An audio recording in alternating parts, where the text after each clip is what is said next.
C'est peut-être un nouveau précédent dans l'accès à l'aide médicale à mourir. Victoria Taylor est atteinte de la maladie de Lou Gehrig.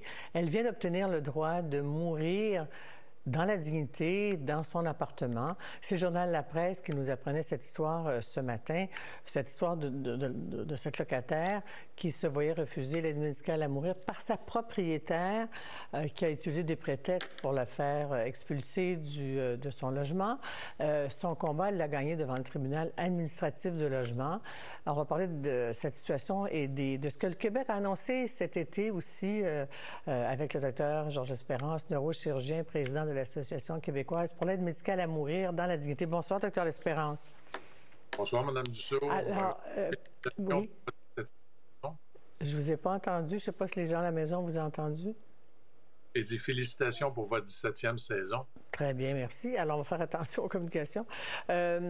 L'histoire vous êtes cité d'ailleurs dans la presse. L'histoire vous a inspiré quoi, cette histoire-là?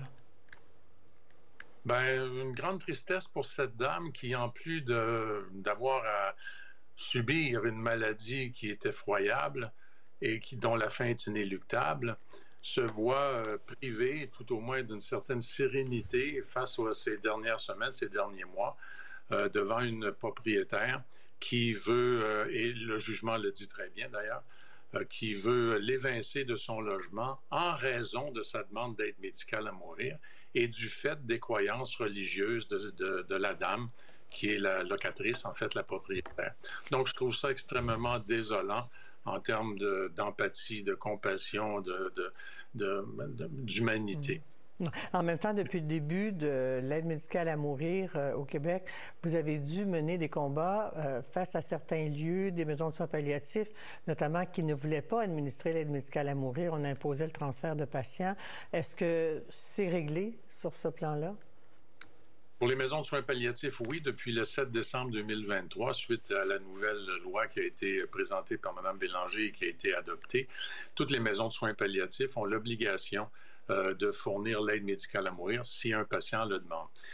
Toutes les maisons s'y sont pliées. Il y avait à peu près 60% des maisons qui, avant, acceptaient déjà de fournir l'aide médicale à mourir aux patients qui le demandaient lorsqu'ils étaient dans leur mur.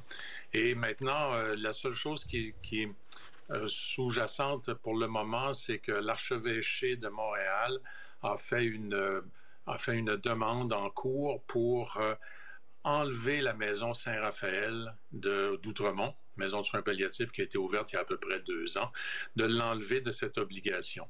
Heureusement, la juge Piché, dans un jugement dont la date m'échappe, qui est à quelque part au mois de mars, si je me souviens bien, 2024, a refusé l'argumentation initiale de l'archevêché, disant que les inconvénients pour les patients étaient beaucoup plus sérieux que les inconvénients ressentis par les gens qui étaient à l'intérieur des murs des maisons de soins palliatifs, mais ce n'est pas un jugement sur le fond. Maintenant, on verra. Au Québec, c'est la seule maison à notre connaissance qui à cette demande-là. Maintenant, cet été, on a appris que le gouvernement du Québec était prêt à aller de l'avant avec la reconnaissance des demandes anticipées dans le cas des maladies neurodégénératives. Évidemment, on pense à l'Alzheimer, on pense à Sandra de Monsigny qui espère un jour pouvoir faire cette demande-là. Et Ottawa n'a toujours pas fait les modifications nécessaires au code criminel, mais vous, dans votre communiqué, vous vous êtes réjoui de l'annonce de Québec d'aller de l'avant en acceptant les demandes anticipées dans ces conditions-là.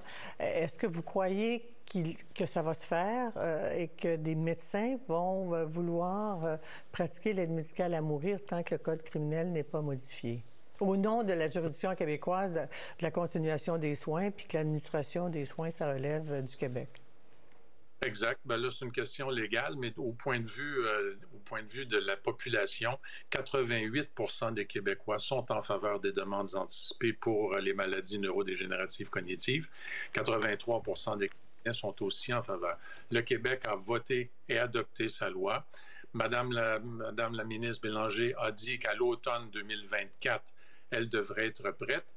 Il reste l'épée de Damoclès au-dessus de nos têtes, les prestataires d'aide médicale à mourir, médecins comme infirmières praticiennes spécialisées, de savoir est-ce que le code criminel pourrait nous arriver sur la tête et nous poursuivre en justice. Mais là, c'est une question légale qui a déjà été, encore une fois, traitée dans d'autres circonstances, nous disent les avocats. Et en fait, la solution à peu près complète serait que le ministère de la Justice dise au DPCP qu'il n'y aura aucune poursuite, comme ça s'était fait à l'époque dans le cas de l'avortement, et comme pour ça se fait dans Morgan d'autres... Thaler, on a arrêté de le poursuivre. Exact, entre autres. Et donc, notre espoir est là, mais je suis convaincu, moi, que plusieurs de mes collègues vont aussi aller de l'avant en dépit de cette non-harmonisation du Code criminel. Il faut dire aussi que le Québec a été en... Le Collège des médecins, qu'est-ce qu'il vous dit là-dessus? Il vous appuie? Le médecin est tout à fait, oui, nous appuie. D'ailleurs, dans un communiqué qui a été fait il y a quelques semaines, le Collège des médecins, de même que le Barreau du Québec, demande que le gouvernement fédéral bouge et modifie le Code criminel, dans le sens que le Québec a déjà une loi qui est bien structurée et qui peut exercer son autonomie. Quand vous dites que la loi est prête, la loi est adoptée, mais les gens qui veulent en savoir davantage là-dessus veulent savoir les balises qui auront été choisies. En toute conscience, je peux choisir un moment, des symptômes, quand je ne reconnaîtrai plus, c'est vous qui savez ça mieux que moi. Est-ce que tout ça est ficelé en ce moment, déjà? C'est-à-dire, ficelé, il y a déjà des bons éléments dans la loi qui a été adoptée en juin 2023. Maintenant, les règlements exacts, les règles exactes, les balises exactes, pour le moment, nous ne les avons pas. La ministre, on espère bien, va nous les dévoiler quelque part dans les prochaines semaines. Et là, il y aura des discussions entre prestataires, avocats, éventuellement les notaires ou les avocats. Mais pour le moment, le cadre de la loi est quand même assez bien délimité, je dirais, d'après ce que je peux comprendre de toute la loi qui est actuellement. Donc, l'encadrement juridique serait assuré pour éviter les abus éventuels? Oui, si on exclut de l'équation le fait que le Code criminel n'est pas encore modifié. Mais ça, encore une fois, cet aspect-là, c'est vraiment les avocats qui vont pouvoir nous donner des précisions exactes. Mais il reste que nous sommes dans le champ de compétences du Québec en santé. En santé, dans la continuation des soins. Oui, comme le Québec l'a d'ailleurs fait quand il a voté sa loi en 2014, alors que le Code criminel n'était absolument pas modifié.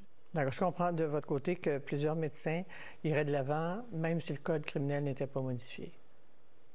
Je crois que oui, parce que plusieurs de mes collègues ont beaucoup de compassion et d'empathie. Et écoutez, toute personne qui a vécu dans son entourage avec une personne atteinte de ces maladies neurodégénératives cognitives, l'Alzheimer étant la plus connue, savent très bien à travers quel enfer le patient